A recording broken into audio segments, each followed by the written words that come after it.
கிறிஸ்துக்குள் மிகவும் அன்பாக அழைக்கப்பட்ட அன்பான சகோதரர்களே, சகோதரிகளே, தேவன் நமக்கு மீண்டுமாக வாழ்நாளிலே ஒரு நாளை தந்து அவருடைய பரிசுத்தம் உள்ள வார்த்தைகளை நாம் தியானிப்பதற்கு தேவன் பாராட்டின பெரிதான கிருபைக்காக நம்முடைய பிதாவாகிய தேவனுக்கு ஆண்டவராக இயேசு கிறிஸ்து மூலமாக நாம் முதலாவது நன்றிகளையும் துதி ஸ்தோத்திரங்களையும் நாம் எடுத்துக்கலாம். வந்திருக்கக்கூடிய அனைத்து பரிசுத்தவான்களுக்கும் கிறிஸ்துக்குள்ளாக அன்பின் வாழ்த்துக்களை சொல்லிக்கொண்டு இந்த நாளில கூட நம்ம விசேஷமாக பார்க்கக்கூடிய நம்முடைய நம்ம என்ன பண்ணிருக்கோம், வாரந்தோறும் இல்லைங்களா தினந்தோறும் கூட நம்ம என்ன பண்ணிட்டு இருக்கோம்னா அவருடைய நம்முடைய ஆண்டவராக இயேசு கிறிஸ்துடைய அந்த போஜனத்துல, அதாவது அந்த பண்டிகையில நம்ம ஆசரிப்பதற்கு கொஞ்சம் வால்யூம் கம்மி பண்ணுங்க பிரதர். 21ல வைங்க. அப்போ இந்த ஒரு பண்டிகைக்கு நம்மை நாமே ஆயத்தம் படுத்துவதற்கு தேவன் என்ன பண்ணிருக்கிறார்னா, இந்த ஒரு சுவிசேஷ யுகத்துல ரொம்ப முக்கியமாக நம்மளை அழைச்சி உன்னதமான சத்தியத்தை தந்து இப்படியாக அவருடைய பிள்ளைகளாக நம்மளை அழைத்து இம்மட்டுமாக பராமரிச்சுட்டு வருது பார்க்கிறோம். இதற்கு உலக தோற்றத்துக்கு முன்பே நம்முடைய கர்த்தர் இயேசுவை நம்முடைய பிதாவாகிய தேவன் இவ்வளவாய் உலகத்தின் மீது அன்பு வைத்து இந்த உலகத்துல ஆதாம்ல வந்த எல்லா மனிதனுக்கும் ஒரு திட்டத்தை, அதாவது ரட்சிப்பு மீட்பு ஒரு திட்டத்தை அவர் வைத்து முதலாம் வருகையில அவர் இல்லைங்களா ரொம்ப முக்கியமாக 2000 வருடங்களுக்கு முன்பு அவரு யோசேப்புக்கும் மரியாளுக்கும் மாம்சத்துல, அதாவது ஒரு மாம்ச ரீதியில ஒரு தாய் தகப்பன் மாற ஒரு டெம்பரவரி செட்டப் அவங்களை செலக்ட் பண்ணி தேவன் பரிசுத்த ஆவியின் மூலமாக கர்த்தர் இயேசுவை பிறக்க வைத்து அவர் உலகத்துக்கு ரட்சகராக இந்த மண் உலகத்திற்கு வந்து இப்படி முதலாம் வருகையில அவர் முக்கியமாக 33 வருஷத்துல 3 வருஷம் அந்த ஊழியத்துல அநேக விதமான போதனைகளை அவர் என்ன பண்ணார்னா போதிச்சுட்டு முதலாம் வருகையில என்ன பண்ணிட்டு போனார்னா அநேக விஷயங்களை சொல்லிட்டு போனார். அப்படி சொல்லிட்டு போகும்போது அவருடைய ரட்சிப்பின் திட்டம் இல்லைங்களா இந்த மனு குலத்திற்கு, அதாவது முடிவா அவர் போகும்போது அவர் எதைத்தான் எடுத்துட்டு போனார் அப்படின்னும் போது நம்முடைய அக்கிரமங்கள், மீறுதல்கள், பாவங்கள் இவைகளினால அந்த சிலுவை மரணத்தை தான் அவர் என்ன பண்ணார்னா சிலுவையை சுமந்துட்டு போனாரு அப்படின்னு பார்க்கணும். அப்படி முதலாம் வருகையில அநேக விஷயங்களை அவருடைய திருச்சபையின் பிள்ளைகளுக்கும் சொல்லி இப்போ சுவிசேஷ யுகத்துல இல்லைங்களா ரொம்ப முக்கியமாக என்னை நீங்க நினைவு கூறும்படிக்கு என்ன பண்ணுங்க, இவைகளெல்லாம் நீங்க செய்யுங்க அப்படின்னு சொல்லி அநேக போதனைகளை நம்ம பார்த்துட்டு இருக்கோம். அநேக நம்முடைய ஆண்டவராகிய இயேசு கிறிஸ்து பட்ட பாடுகள், அவருக்கு வந்த சோதனைகள், அவருக்கு வந்த அவமானங்கள், நிந்தைகள், கஷ்டங்கள் இல்லைங்களா, எப்படியெல்லாம் அவர் காயப்பட்டாரு இல்லைங்களா, எல்லாமே நம்ம ஒவ்வொரு பாடத்துல ஒவ்வொரு கோணத்துல பார்த்துட்டு இருக்கிறோம். அப்போ இந்த ஒரு விசேஷமான பண்டிகையை நம்ம நினைவு கூறுவதற்கு ஒரு அருமையான ஒரு வார்த்தையை அவர் யூஸ் பண்ணார். என்ன வார்த்தை யூஸ் பண்ணாரு அப்படின்னு பார்க்கும்போது, அன்பான சகோதரர்களே, சகோதரிகளே, நாம அங்க பார்க்கும்போது அதாவது until he comes, அதாவது அவர் வரும் அளவும், அவர் வரும் அளவும் அப்படின்ற ஒரு விஷயத்தை தான் நம்முடைய ரீப்ரின்ஸ் நம்பர்ல நீங்க பார்க்கும்போது அதாவது 3652 இந்த 3652 ரீப்ரின்ஸ் ஆர்டிக்கல்ல இந்த விஷயங்களை தான் நம்ம இன்னைக்கு பார்க்க போறோம். அப்போ ரொம்ப முக்கியமாக அன்பான சகோதரர்களே, சகோதரிகளே, இந்த ஒரு ஆர்டிக்கல்ல ஒரு சில பாயிண்ட்ஸ் ரொம்ப பேசிக்கான விஷயங்கள்ல நம்ம மைண்ட்ல வைக்க வேண்டியதா இருக்கு. இப்ப லாஸ்டா கூட ஒரு பாடம் பார்த்தோம், யார் இதுல பானம் பண்ணலாம். அப்போ ஒரு 8 விஷயங்கள் என்ன பண்ணோம் பார்த்தோம். இந்த 8 விஷயங்களும் மனதிலே நிறுத்தி இல்லைங்களா இதுல என்ன பண்ணலாம், பங்கு பெறலாம் அப்படின்னு சொல்லிட்டு, யார் இதுல பங்கு பெறலாம் அப்படின்ற ஒரு தலைப்பின் கீழே நம்ம லாஸ்ட் டைம் பாடத்தை பார்த்தோம். அப்ப இன்றைக்கு நம்ம பார்க்கக்கூடிய என்னன்னா until he come, அதாவது அவர் வரும் அளவும். அப்ப இது எதை பேசிட்டு இருக்கிறார், முதலாம் வருகையா 2ஆம் வருகைனா 2ஆம் வருகை குறித்து. அதாவது நம்ம ஒரு வசனம் வாசிக்கிறோம், 1 கொரிந்தியர் 11ஆம் அதிகாரம் 26வது வசனத்தை நம்ம கவனிக்கலாம். 1 கொரிந்தியர் 11ஆம் அதிகாரம் 26ஆம் வசனம். ஆகையால் நீங்கள் இந்த அப்பத்தை புசித்து இந்த பாத்திரத்தில் பானம் பண்ணும் போதெல்லாம் கர்த்தர் வருமளவும் அவருடைய மரணத்தை தெரிவிக்கிறீர்கள். பாத்தீங்களா? ரொம்ப முக்கியமாக இந்த வார்த்தை எங்க வருது. என்ன வருது? அதாவது அவர் வருமளவும் அவருடைய மரணத்தை அப்ப இந்த ராபோஜனத்துல நம்ம பண்டிகை நம்ம கொண்டாடுறதுன்னா நம்முடைய ஆண்டவராக இயேசு கிறிஸ்துவை உடைய மரணத்தை நம்ம என்ன பண்றோம்? நினைவு கூறுகிறோம். இப்ப நமக்கு ஒரு கேள்வி. என்ன கேள்வி? நம்முடைய ஆண்டவராக இயேசு கிறிஸ்து வரும் அளவும் என்ன பண்ணியாகணும்? இந்த மரணத்தை நாம நினைவு கூறணும். நமக்கு என்ன கேள்வி வரும்? வந்துட்டார் நம்முடைய ஆண்டவராக இயேசு கிறிஸ்து 2ஆம் வருகையில வந்துட்டார் அப்படின்னும் போது எப்போ வந்தார்? 1874ல வந்துட்டார். அப்ப இயேசு கிறிஸ்து எப்படி வந்திருக்கார்? மாம்சத்திலே, ஆவியிலையா? ஆவியில வந்திருக்கிறார். ஏன்னா ஆவியில வந்திருக்கிறவங்களுக்கு மாம்ச கண்களால அவரை பார்க்கவே முடியாது. அப்போ ஆவிக்குரிய தேவனுடைய பிள்ளைகள், ஆவிக்குரிய வசனங்கள், சத்தியங்கள் யார் பெற்றிருக்கிறாங்களோ அவர் வந்து என்ன பேசிட்டு இருக்கிறார், என்ன பண்ணிட்டு இருக்கிறாருன்னு தெரியும். அப்போ அன்டில் ஈக்கம், அதாவது அவர் வரும் அளவு இது நினைவு கூறும்படி சொன்னாரே அப்படின்னும் போது இன்றைக்கும் சில பேர் என்ன பண்றாங்கன்னா, அவரு இன்னும் வரல அதனால நினைவு கூறலாம் அப்படின்னு ஒரு சாரா இருக்கிறாங்க. இன்னொரு சாரா என்ன பண்றாங்கன்னா, அவர் வந்துட்டாரு, எதுக்கு? நினைவு கூறணும். அப்போ ரொம்ப முக்கியமாக இத வந்து நம்ம மறந்துடக்கூடாது. யாராவது கொலாப்ஸ் பண்ணுவாங்க, போதனைகள் என்ன பண்ணுவாங்க?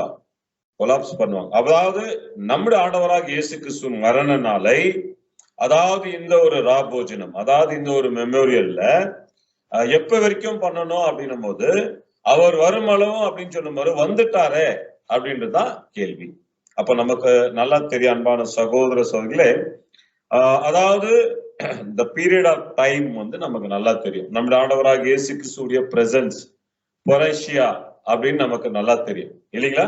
நமக்கு அந்த 3 காலங்கள் நமக்கு கொடுக்கப்பட்டிருக்கு. எப்படி அவர் வந்து அதாவது பீரியட் ஆஃப் டைம் எப்படி வருவாரு, வந்தாருன்னா எப்படி இருக்கும் அந்த ப்ராசஸ் அப்படின்னு. இப்ப பரேஷியா அப்படின்னு சொல்லும்போது இயேசு கிறிஸ்து வந்த ஒரு டைம், அவர் வந்துட்டாரு. வந்துட்டாரு எதுக்கு நினைவு கூறணும் அப்படின்னு சொல்லும் போது, நம்முடைய ஆண்டவராக இயேசு கிறிஸ்து வந்துட்டாரு, தலை அவருடைய சரீர அங்கங்கள் இன்னும் என்ன இருக்கிறாங்க? இந்த பூலோகத்துல இருக்கிறாங்க, அவரும் சபையும் இல்லைங்களா? ரொம்ப முக்கியமாக அப்போ தேவனுடைய பிள்ளைகள், அதாவது அந்த அவருடைய இந்த ஒரு அறுவடை வேலை இல்லைங்களா முடியணும். சபை என்ன ஆகணும்? திருச்சபையின் பிள்ளைகள் என்ன ஆகணும்? தேர்ந்தெடுக்கப்பட்டு சபை என்ன ஆகணும்? அப்ப சபை முடிகிற வரைக்கும் இதை நம்ம என்ன பண்ணணும்? என்ன பண்ணியாகணும்? அவர் நமக்கு ஒரு என்னங்க ஒரு கிங்டம் எஸ்டாப்ளிஷ் பண்ண போறாரு இல்லைங்களா? அதாவது பியூட்டிஃபுல்லான ஒரு நம்ம என்ன ஆகணும்? அவருடைய திருச்சபையின் பிள்ளைகள் ஒன்னா சேர்ந்து அவருடைய ராஜ்யத்துல மகிமை அடையக்கூடிய விஷயத்தை தான் வந்து இங்க நமக்கு சொல்ற. அப்ப வரைக்கும் இது என்ன பண்ணணும்னாக்கா நம்ம இத நினைவு கூறணும். அப்ப இன்றைக்கு கூட ஒரு சிலர் எல்லாம் என்ன பண்றது இல்லை, நான் இயேசு கிறிஸ்து வந்துட்டாருன்னு சொல்லி அந்த அப்பத்திய திராட்சை ரசத்தை என்ன பண்றது இல்ல, பானம் பண்றது இல்ல. ஒரு சிலர் எங்கேயோ ஒருத்தர் 2 பேர் இருக்கிறாங்க, அது உங்களுக்கு தெரியாது, ஆனா எங்களுக்கு தெரியும் யாரு அப்படின்னு. அப்ப அந்த மாதிரி ஒரு சிலர் வந்து புரிந்து கொள்ளுதல் எப்படி இருக்கும்னா கரெக்டா இருக்காது. அதுக்குதான் நினைவு கூறுதல் தியானத்துல வந்து தியானங்கள்ல 2-3 இடங்கள்ல இதை பத்தி நல்ல ஒரு ஆர்டிக்கல் எழுதியிருக்கிறேன். இப்ப நினைவு கூறுதல் தியானங்கள் எல்லாம் படிக்கணும்.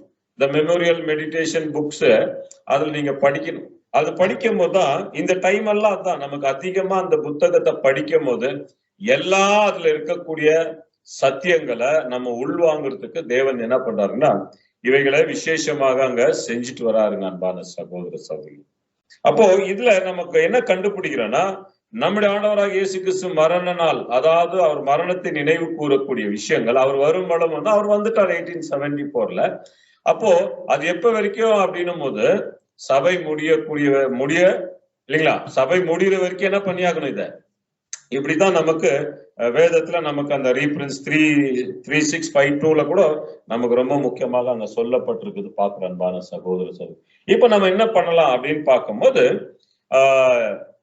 ஒவ்வொரு பாயிண்டா பார்க்கலாம். ஒவ்வொரு பாயிண்ட் அவர் வரும் அளவும் அவர் வந்துட்டாரு, சபை முடிகிற வரைக்கும் அவருடைய முக்கியமான அந்த ஒரு நாள் வர வரைக்கும் நம்ம என்னெல்லாம் செய்யலாம் அப்படின்னு சொல்லி ஒரு சில பாயிண்ட்ஸ் கொடுத்துருக்காரு. அந்த பாயிண்ட்ஸை மட்டும் நம்ம என்ன பண்ணலாம் இப்ப கவனிக்கலாம். அப்ப ரொம்ப முக்கியமாக பாருங்க, நமக்கு இந்த ஒரு நம்முடைய ஆண்டவராக இயேசு கிறிஸ்து வந்திருக்கிறார், வந்து நமக்கு அநேக சத்தியங்களை கொடுத்திருக்கிறார் அப்படின்னும் போது நம்ம என்ன யூஸ் பண்ணணும் அப்படின்னு பார்க்கும்போது, அன்டில் ஈ கம் அப்படின்னு சொல்லும் போது, அதாவது அந்த காலப்பகுதி, அந்த கேப்ல நம்ம என்ன செய்யணும்னா நம்மளுடைய திறமைகள், ரொம்ப முக்கியமாக நம்முடைய திறமைகளை வந்து நம்ம காட்டணும். அதனாலதான் லூக்கால ஒரு வசனம் இருக்குது, we are using our talents. இங்கிலீஷ்ல நம்ம பார்க்கும்போது அந்த வசனம் வாசிக்கும் போது வாசிக்கலாம். லூக்கா 19ஆம் அதிகாரம் 13வது வசனத்தை நம்ம கவனிக்கலாம் அன்பான சகோதர சகோதரி. லூக்கா 19ஆம் அதிகாரம் 13ஆம் வசனம். புறப்படும் போது அவன் தன் ஊழியக்காரரில் 10 பேரை அழைத்து அவர்களிடத்தில் 10 ராத்தல் திரவியம் கொடுத்து, நான் திரும்பி வருமளவும் இதை கொண்டு வியாபாரம் பண்ணுங்கள் என்று சொன்னார். பாத்தீங்களா, நான் திரும்பி வரும் பொழுதுன்னு அவர் வந்திருக்கிறாரு. இப்ப நமக்கு என்ன பண்ணணும்னா, இந்த ஒரு முக்கியமான ஒரு வசனத்துல என்ன பண்ணணும், அவன் தன் ஊழியக்காரர்கள் 10 பேரை அழைத்து அவர்களிடத்திலே 10 ராத்தல் திரவியம் கொடுத்து, நான் திரும்பி வரும் அளவும் இதை என்ன பண்ணுங்க. அப்ப ரொம்ப முக்கியமாக நம்மளுடைய இல்லைங்களா டேலண்ட்ஸ், நம்முடைய இல்லைங்களா ரொம்ப முக்கியமாக தேவன் நமக்கு கொடுக்கப்பட்ட இல்லைங்களா திறமைகளை நம்ம என்ன பண்ண ஆகணும். அதாவது திருச்சபையின் பிள்ளைகளுக்கு கொடுக்கப்பட்ட முக்கியமான பணியில அவங்களுக்கு திறமைகளை என்ன பண்ணணும்னா அவங்க அதை செய்யணும் அப்படின்றதையும் இங்க ரொம்ப தெளிவா நமக்கு இந்த பேரவெல்லாம் நமக்கு நல்லா தெரியும், இந்த வசனங்கள்லாம் இல்லைங்களா. அப்ப ஜஸ்ட் நம்ம இங்க என்ன பாயிண்ட் பாக்குறோம் அப்படின்னு பார்க்கும்போது, நம்முடைய ஆண்டவராக இயேசு கிறிஸ்து மரண நாளை வரை நினைக்கிறது மாத்திரம் இல்ல, அதை நம்ம நினைக்கிறது எப்படி எல்லாம் நம்ம செயல்படுத்தலாம் அப்படின்னு பாத்தீங்கன்னா, அவருடைய வருகையில அவருக்கு என்னங்க அவருடைய ராஜ்யம் இல்ல அவருடைய ராஜ்யத்துல நம்ம சேர்க்கும் வரை நம்ம கொடுக்கப்பட்ட இல்லைங்களா திறமைகளை நம்ம என்ன பண்ணி ஆகணும்னா பயன்படுத்தணும். தேவனுடைய தெய்வீக திட்டத்துல அந்த திறமைகளை தேவனுடைய பிள்ளைகள் என்ன பண்ணியாகணும், ரொம்ப முக்கியமாக திறமைகளை யூஸ் பண்ண பாருங்க. இன்றைக்கு கூட நீங்க பாத்தீங்கன்னா அநேக சத்தியத்துல வந்திருப்பாங்க, எதுக்காக வந்திருக்கிறாங்கன்னு தெரியாது. பேர் சபையில எப்படி இருந்தாங்களோ அதே மாதிரி தான் இங்கே இருப்பாங்க. ஆனா நம்ம ஆண்டவராக இயேசு கிறிஸ்துவுடைய தியாகம் எவ்வளவு பெரிய விஷயம் அப்படின்றது சாதாரணமான விஷயம் இல்லை.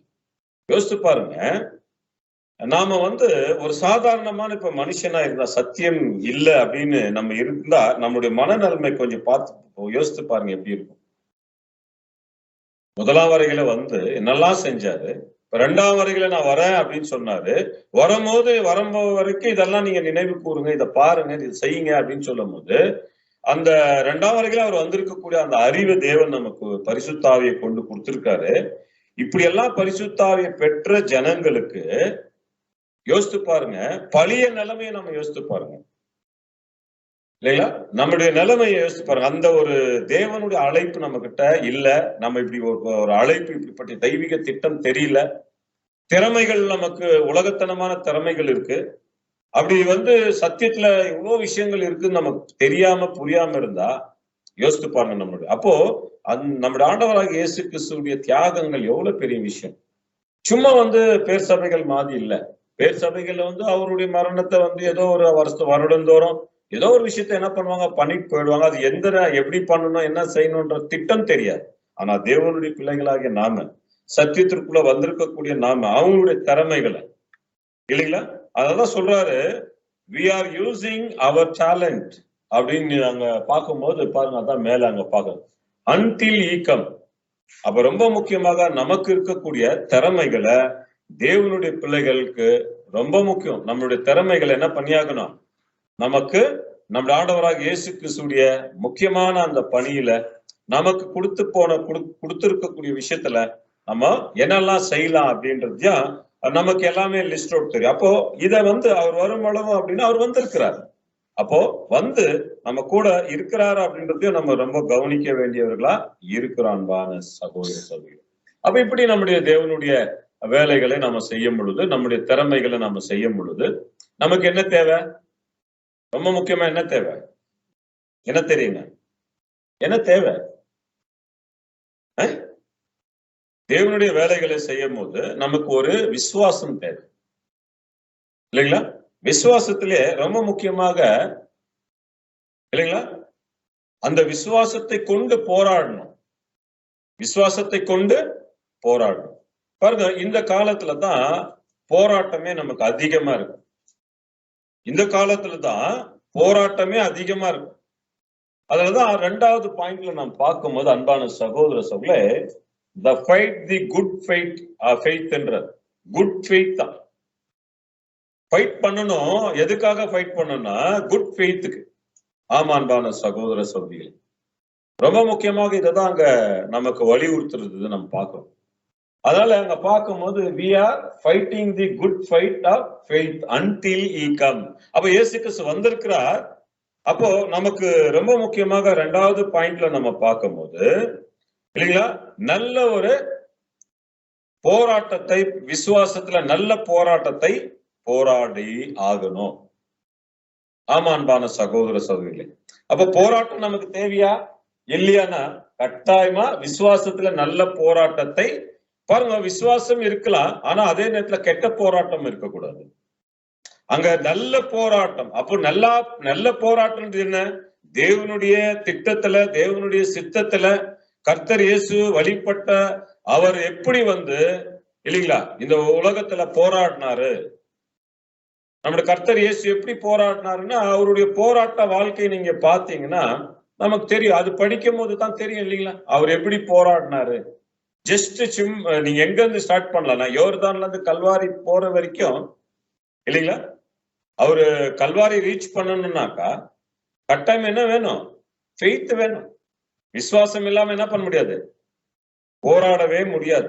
அப்போ we are fighting the good faith, good என்னங்களா ஃபைட் ஆஃப் ஃபெய்த். இப்ப நமக்கு கூட தேவனுடைய பிள்ளைகள் அவர் வரும் அளவும் அப்படின்னா அவர் வந்திருக்கிறார். அவர் எப்ப வரைக்கும்? திருச்சபையின் பிள்ளைகள் ஒன்னாகிற வரைக்கும் மகிமையில எடுத்துக்கொள்ளும்படிக்கு தேவனுடைய ராஜ்யத்துல அவங்க சேர்ற வரைக்கும் ஒவ்வொரு தேவனுடைய பிள்ளைகளாகிய நாம என்ன பண்ணி ஆகணும் அப்படின்னு பாத்தீங்கன்னா போராடியே ஆகணும். அனுதினமும் நமக்கு ஏதாவது ஒரு வழியில என்ன ஆகுது? விசுவாச போராட்டம். பாருங்க, உதாரணம் சொல்லணும்னா தேவனுடைய காரியங்களை வேதத்தை படிக்கிறதுக்கும் சரி, வேதத்தை கேட்கறதுக்கும் சரி, இல்ல சபை கூடுதல் சகோதர ஐக்கியத்துல நம்ம போகும்போது நமக்கு போராட்டம் இருக்கு. என்ன போராட்டம் இருக்குது? விசுவாசத்துல போராட்டம் இருக்கணும். எப்படியாவது போராடி விசுவாசத்தை காத்து கொள்றதுக்கு. ஆனா நம்முடைய ஃபைட் குட் ஃபைட்டா இருக்குதானா? இல்ல. சம்டைம் அந்த மாதிரி இருப்பாங்க. ஆனா அப்படி குட் ஃபைட்ல ஃபைட் பண்ணக்கூடிய நாம் இருந்தோம்னா ரொம்ப நல்ல விஷயம். அப்போ அவர் அன்டில் he come, அதாவது அவர் வரும் அளவு. 2வது பாயிண்ட்ல நம்ம வசனங்களை வாசிக்கலாம். பாருங்க, 1 தீமோத்தேயு 6ஆம் அதிகாரம் 12ல இருந்து சில வசனங்கள் 16 வரைக்கும் நீங்க வாசிக்கலாம். பாருங்க, 1 தீமோத்தேயு 6ஆம் அதிகாரம் 12ல இருந்து 14 வசனங்கள். விசுவாசத்தின் நல்ல போராட்டத்தை போராடு, நித்திய ஜீவனை பற்றிக்கொள். பாத்தீங்களா, நம்முடைய என்ன அப்படின்னா நித்திய ஜீவனை பற்றி கொள்ளக்கூடியவர்கள். அதற்காகவே நீ அழைக்கப்பட்டாய். பாத்தீங்களா, அழகா விஷயம், அழகா பேசுறாரு. நம்ம அதற்காகத்தான் அழைக்கப்பட்டோம், வேறு எதற்காகவும் அல்ல. அவருக்காகவே அழைக்கப்பட்டோம். அன்பான சகோதர சகோதரிகளே, இல்லைங்களா, அழைக்கப்பட்டிருக்கிறோம் அதற்காகவே. அநேக சாட்சிகளுக்கு முன்பாக நல்ல அறிக்கை பண்ணுவனுமாய் இருக்கிறாய். நம்முடைய கர்த்தராகிய இயேசு கிறிஸ்து பிரசன்னமாகும் வரைக்கும். பாத்தீங்களா, பிரசன்னமாகும் வரைக்கும், until he come. இங்கிலீஷ்ல எல்லாத்துலயும் இந்த வாரிகள் தவிர தமிழ்ல கொஞ்சம் கொஞ்சம் மாறும். அப்ப அவர் வரும் அளவு பிரசன்னமாக்குதல். நமக்கு நல்லா தெரியும், நம்முடைய கர்த்தர் இயேசு வந்திருக்கிறார். அப்போ இதை என்ன பண்ணும்? அவருடைய திருச்சபையின் பிள்ளைகள் இல்லைங்களா மகிமையில போற வரைக்கும் என்ன பண்ணி ஆகணும்? சபை முடிகிற வரைக்கும் இந்த வேலையை நம்ம செய்யணும். அதாங்க சொல்றாரு. நீங்க என்ன பண்ணணும்? வாசிங்க. நம்முடைய கர்த்தராகிய இயேசு கிறிஸ்து பிரசன்னமாகும் வரைக்கும் நீ இந்த கற்பனையை மாசில்லாமலும். பாத்தீங்களா, இந்த ஒரு கற்பனையை மாசில்லாமலும் குற்றமில்லாமலும் கைக்கொள்ளும்படி எல்லாவற்றையும் உயிரோடு இருக்க செய்கிற தேவனுடைய சன்னிதானத்திலேயும் பொந்திய பிலாத்துவின் முன்னின்று நல்ல அறிக்கையை சாட்சியாக விளங்க பண்ணின கிறிஸ்து இயேசுவினுடைய சன்னிதானத்திலேயும் உனக்கு கட்டளையிடுகிறேன். பாத்தீங்களா, நம்ம ஆண்டவராகிய இயேசு கிறிஸ்து கூட எப்படித்தான் இருந்திருக்காருன்னா, அங்க எப்படி சாட்சியா இருந்திருக்காரு பொந்து பிலாத்துக்கிட்ட பார்க்கும் போது இல்லைங்களா, அவரு அங்க பெரிய போராட்டம் இருக்கு, பயங்கரமான போராட்டம். தேவன் அவருக்கு கொடுத்த விஷயத்துல அவர் அங்க போராடிட்டு இருக்கிறாரு. போராடி நல்ல ஒரு சாட்சி. அதனால நம்முடைய வாழ்க்கையில கூட அன்பான சகோதர சகோதரிகளே, நம்ம போராடும் பொழுது சில நேரங்கள்ல போராட்டத்துல இருந்து என்னாகிறோம், வழி விலகி போய் மறுபடியும் போராடுறதுக்கு வருகிறோம். அதான் இங்க சொல்றாரு, திருச்செவின் பிள்ளைகளை பார்த்து சொல்லும் போது நம்முடைய அதாவது அங்க சொல்லும் போது, நீ அழைக்கப்பட்டாய், அதற்காகவே அழைக்கப்பட்ட அநேக சாட்சிகளுக்கு முன்பு நல்ல அறிக்கையை பண்ணினவனுமாய் இருக்கிறாய். அப்ப திருச்செவின் பிள்ளைகள் யார் இப்படி இருக்கிறாங்களோ அவங்களுக்கு அங்க அந்த வார்த்தையை ரொம்ப அழகா சொல்றாரு. தொடர்ந்து அந்த வசனத்தை முடிங்க சிஸ்டர். அந்த பிரசன்னமாகுதலை தேவன் தம்முடைய காலங்களில் வெளிப்படுத்துவார். அவரே நித்தியானந்தமுள்ள ஏக சக்கராதிபதியும் ராஜாதி ராஜாவும் கர்த்தாதி கர்த்தாவும். பாத்தீங்களா? அப்ப ரொம்ப முக்கியமாக எல்லாவற்றையும் இல்லைங்களா, எல்லாவற்றையும் உயிரோடு இருக்கிற செய்கிற தேவனுடைய சன்னிதானத்திலே ரொம்ப முக்கியமாக பொந்து பிலாவு அதாவது பிலாத்து முன்னிலை என்ன பண்ணிருக்கிறாங்க, கர்த்தர் இயேசு அங்க சாட்சியாக கொடுத்திருக்கு. அப்போ நம்ம கூட விசுவாசத்துல நல்ல போராட்டத்தை போராடணும். அன்டில் ஈ கம் அப்படின்னா அவர் வரும் அளவு அவர் வந்திருக்கிறார். இப்ப தேவனுடைய பிள்ளைகளாகிய நாம ரொம்ப முக்கியமாக நம்ம போராடியே ஆகணும் அன்பான சகோதர சகோதரிகளே. அப்போ இந்த விசுவாசத்தை அதுக்குள்ள நீங்க பார்க்கும் போது, விசுவாசத்தை நான் என்ன பண்ணேன், நல்ல போராட்டத்தை போராடினேன், விசுவாசத்தை காத்து கொண்டேன், எனக்காக என்னங்க நீதியின் கிரீடம் வைக்கப்பட்ட நம்ம பார்க்கலாம். அப்ப ரொம்ப முக்கியமாக இந்த 2வது பாயிண்ட்ல நாம் பார்க்கும்போது அன்டில் ஈ கம் அப்படின்னு சொல்லும் போது நல்ல ஒரு போராட்டத்தை, விசுவாசத்துல நல்ல போராட்டத்தை போராட வேண்டியவர்களா நாம இங்க அழைக்கப்பட்டிருக்கோம் அன்பான சகோதரன். 3வது we are enduring the tribulation அப்படின்ற ஒரு வார்த்தை until he comes. அதாவது ரொம்ப முக்கியமாக இந்த வார்த்தை நம்ம பார்க்கும்போது 2 தீமோத்தேயுல 1ஆம் அதிகாரம் 2ஆம் வசனம். அப்ப ரொம்ப முக்கியமாக ட்ரிபுலேஷன் அதாவது ஒரு ஜட்ஜ்மெண்ட் இல்லைங்களா. நம்முடைய ஆண்டவராக இயேசு கிறிஸ்து இல்லைங்களா, அவர் வரும் அளவும் அவர் வந்திருக்கிறார். அவர் கொடுக்கப்பட்ட அந்த காலப்பகுதியில மிகப்பெரிய ஜட்ஜ்மெண்ட் என்ன இருக்குது, பாஸ் ஆயிட்டு இருக்குது. 6ல இருந்து வாசிங்க அந்த வசனம். 2 தீமோத்தேயு 1ஆம் அதிகாரம் 6-7 வசனங்கள். இதின் நிமித்தமாக நான் உன்மேல் என் கைகளை வைத்ததினால் உனக்கு உண்டான தேவ வரத்தை நீ அனல் மூட்டி எழுப்பி. சிஸ்டர் 2 தீமோத்தேயு தெசலோனிக்கர் 2 தெசலோனிக்கர் 1ஆம் அதிகாரம் 6ல இருந்து சில வசனங்கள்.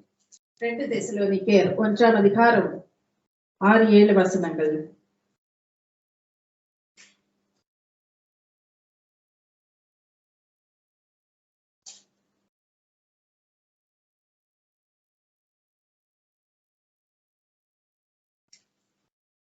தெசலோனிக்கர் 1ஆம் அதிகாரம் 6-7 வசனங்கள். உங்களை உபதிரவப்படுகிறவர்களுக்கு உபதிரவத்தையும் உபதிரவப்படுகிற உங்களுக்கு எங்களோடு கூட இளைப்பாறுதலையும் பிரதிபலனாக கொடுப்பது தேவனுக்கு நீதியாய் இருக்கிறதே. தேவனை அறியாதவர்களுக்கும் நம்முடைய கர்த்தராகிய இயேசு கிறிஸ்துவின் சுவிசேஷத்திற்கு கீழ்ப்படியாதவர்களும் நீதி உள்ள ஆக்கினை செலுத்தும்படிக்கு. போதும். அப்ப பாத்தீங்கன்னா நம்ம எப்ப வரைக்கும் இதை நினைவு கூறணும் அப்படின்னு பார்க்கும்போது அன்டில் இருக்கம் அப்படின்னும் போது ரொம்ப முக்கியமாக இந்த உலகத்துக்கு என்ன ஆகுது, ஒரு ஆக்னி அப்படின்னு ஜட்ஜ்மெண்ட். அப்ப அந்த ஜட்ஜ்மெண்ட் பாஸ் ஆகிட்டே இருக்கும்.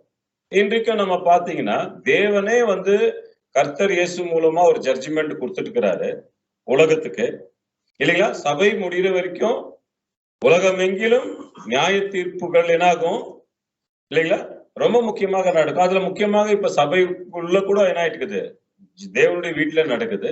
அப்ப இன்றைக்கும் நம்ம சில நேரங்கள்ல பார்க்கும்போது அன்பான சகோதரர்களே, ஒரு நியாய தீர்ப்பு அதாவது ஒரு ட்ரிபுலேஷன், அதாவது அந்த ட்ரிபுலேஷன் அவர் வரும் அளவு அது நடக்கணும் அப்படின்னு பார்க்கும்போது அது வரைக்கும் நம்ம நம்ம ஆண்டவராக இயேசுக்கு சென பண்ணோம் இல்லைங்களா, அது நினைவு கூர்ந்தே ஆகணும். ஆனா இன்றைக்கு நீங்க பார்க்கும்போது ஒரு சிலரெல்லாம் அன்பான சகோதரர்களே அந்த ஒரு நியாய தீர்ப்பை பத்தி தெளிவான ஒரு என்னங்க நாலேஜ் இருக்கிறது இல்லை. அந்த ஒரு ட்ரிபுலேஷனை பத்தி ஒரு நியாய தீர்ப்பு அதாவது இருக்கக்கூடிய உபத்திரவ காலத்தை குறிச்சு சரியான ஒரு அண்டர்ஸ்டாண்டிங் கூட இருக்கிறது இல்லை. அதெல்லாம் இன்றைக்கு அநேகருக்கு பிரச்சனைன்னு வந்தாலும் என்ன பண்ணிடுவாங்க, தேவன் தான் பிரச்சனை பண்ணிருக்கிறான்னு நமக்கு நல்லா தெரியும். தேவன்கிட்டே அந்த பிரச்சனையை நிக்க வைக்க சொல்லி ஜெபம் பண்றது பாருங்க இன்னைக்கு ஆயிட்டு இருக்குது. ஒரு சிலர்லாம் என்ன பண்ணிருக்காங்கன்னா, தேவன் ஒரு நியாய தீர்ப்பு கொடுத்திருக்கார். அந்த நியாய தீர்ப்பு நடக்கணும் அப்படி தேவனுடைய திட்டத்துல கர்த்தர் இயேசு இருக்கிறாரு. ஆனா சத்தியத்துக்குள்ள வந்தவர்களை இன்றைக்கும் பாத்தீங்கன்னா தேவன்கிட்டயே ஒரு பிரச்சனைய தேவனே உருவாக்கி இருக்கிறார். தேவன்கிட்டயே போயிட்டு அமாசாக்கு நீங்க ஜெபம் பண்ணுங்க, எருசலேமுக்கு நீங்க ஜெபம் பண்ணாதீங்க, இப்படி எல்லாம் கூட ஒரு சிலர் எல்லாம் இருக்கிறாங்க. அந்த நாலேஜ் இல்லாம இருக்கு. அப்போ நம்ம இயேசு கிறிஸ்துடைய மரண நாளை நாம் எப்ப வரைக்கும் நினைவு கூறணும்னா, ரொம்ப முக்கியமாக இருக்கக்கூடிய இந்த உபத்திரவ காலம், நியாய தீர்ப்பினுடைய ஜட்ஜ்மெண்ட் பாஸ் பண்றாரு அன்டில் இ கம் அப்படின்னும் போது நம்ம ஆண்டவராக இயேசு கிறிஸ்து வந்திருக்கிறார். அது வரைக்கும் அவர் மரண நாளை நம்ம என்ன பண்ணியாகணும், நினைவு கூர்ந்தே ஆகணும் அப்படின்றதுதான் நம்ம பார்க்கிறோம் அன்பான சகோதரர். அடுத்த பாயிண்ட்ல நம்ம பார்க்கும்போது,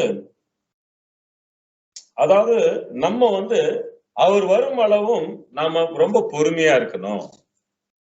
அடுத்த பாயிண்ட்ல நாம் பார்க்கும்போது அவர் வரும் அளவும் நம்ம என்ன இருக்கணும், பொறுமையா இருக்கணும். we are to be patient அப்படின்றார்.